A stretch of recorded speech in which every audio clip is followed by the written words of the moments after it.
Kia ora, in the headlines, the Pike River Royal Commission is considering whether to convene after new evidence has emerged. Stacey Shorthill, the lawyer for former Pike River Coal Chief Executive Peter Whittle, wants the Commission to hear 3 previously unheard witnesses. The Royal Commission will make a decision later this month. An advocate group for penal reform is disappointed that the operator SERCO of Auckland's Mount Eden Correctional Facility has not met its performance goals. Jared Gilbert, spokesman for the Howard League for Penal Reform, told New Zealand's Rima that it's a serious problem that needs to be addressed. SERCO is only achieving about 28% of their prisoner management plans now. Their target was 92%. Now that is a long, long way off the mark. When we've got concerns about recidivism and we're wanting to rehabilitate prisoners, that's not a way to start. Flooding in the Manawatu region has closed State Highway 56. A diversion is in place where the highway crosses the Manawatu River. The Transport Agency will update the situation on Sunday morning, but in the meantime, drivers are advised to use alternate routes. And Christchurch residents were shaken by a magnitude 4.9 earthquake this afternoon.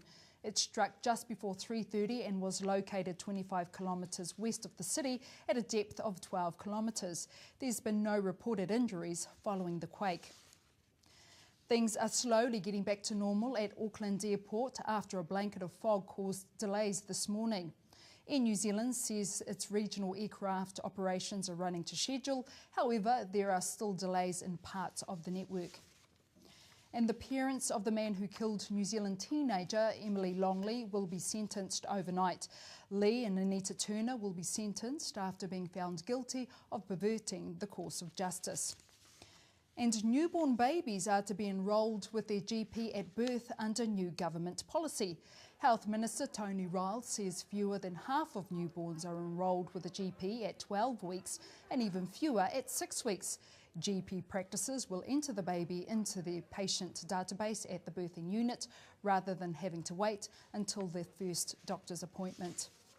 And finally, New Zealand's Olympic chef de mission, Dave Curry, reckons New Zealand is on the right path to bring home some gold. He leaves today for London and says we have one of the best teams ever fielded. For Beijing, there were 11 athletes or teams in the top 3 in the world. Currently, we've got 22. And history says if you're not in the top 3 in the world, then you don't really put yourself in the frame to get a podium finish at the game. All the best to our New Zealand athletes.